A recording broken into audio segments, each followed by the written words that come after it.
2 Samuel, chapter 19. And Joab was told, Behold, the king is weeping and mourning for Absalom. So the victory that day was turned into mourning for all the people.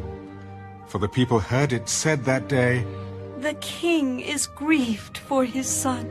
and the people stole back into the city that day, as people who are ashamed steal away when they flee in battle. But the king covered his face, and the king cried out with a loud voice, Oh, my son Absalom! Oh, Absalom, my son! My son! Then Joab came into the house to the king. Today, you have disgraced all your servants, who today have saved your life, the lives of your sons and daughters, the lives of your wives, and the lives of your concubines, in that you love your enemies and hate your friends. For you have declared today that you regard neither princes nor servants. For today, I perceive that if Absalom had lived, and all of us had died today, that it would have pleased you well. Now, therefore, arise. Go out and speak comfort to your servants. For I swear by the Lord, if you do not go out, not one will stay with you this night. And that will be worse for you than all the evil that has befallen you from your youth until now. Then the king arose and sat in the gate. And they told all the people, There is the king, sitting in the gate. So all the people came before the king, for every one of Israel had fled to his tent. Now all the people were in a dispute throughout all the tribes of Israel. The king saved us from the hand of our enemies. He delivered us from the hand of the Philistines. And now he is fled from the land because of Absalom. But Absalom, whom we anointed over us, has died in battle. Now therefore, why do you say nothing about bringing back the king? So King David sent to Zadok and Abiathar the priests. Speak to the elders of Judah, saying, Why are you the last to bring the king back to his house, since the words of all Israel have come to the king, to his very house? You are my brethren. You are my bone and my flesh. Why, then, are you the last to bring back the king?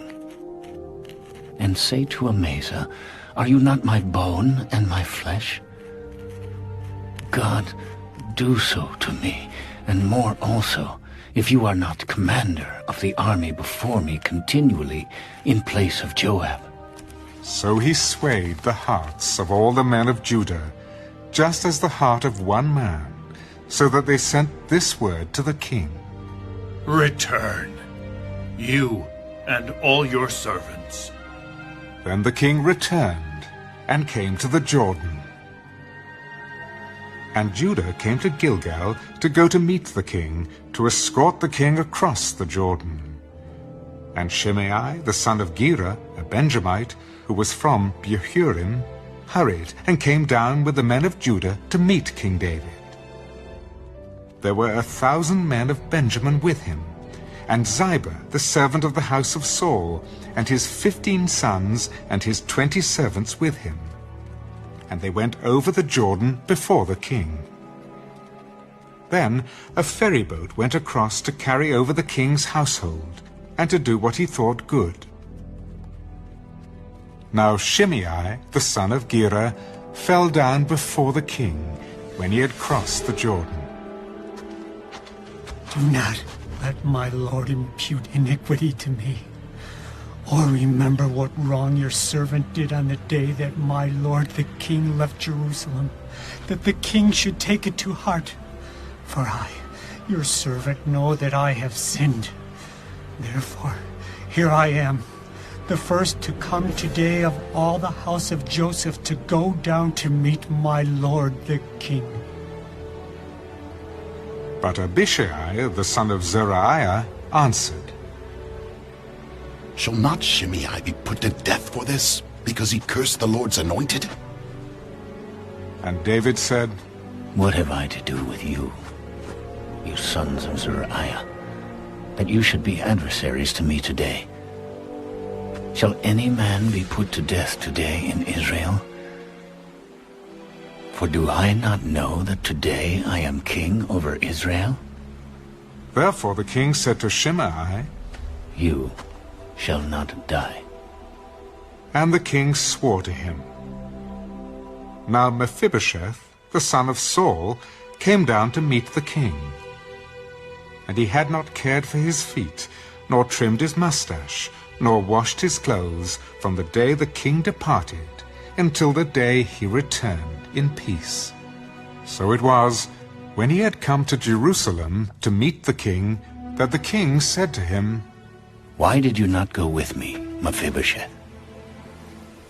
My lord, O king, my servant deceived me. For your servant said, I will saddle a donkey for myself, that I may ride on it and go to the king, because your servant is lame. And he has slandered your servant to my lord the king. But my lord the king is like the angel of God. Therefore do what is good in your eyes. For all my father's house were but dead men before my lord the king. Yet you set your servant among those who eat at your own table. Therefore, what right have I still to cry out any more to the king? Why do you speak any more of your matters? I have said you and Ziba divide the land. Rather, let him take it all, inasmuch as my lord the king has come back in peace to his own house. And Barzillai, the Gileadite, came down from Rogelim, and went across the Jordan with the king to escort him across the Jordan.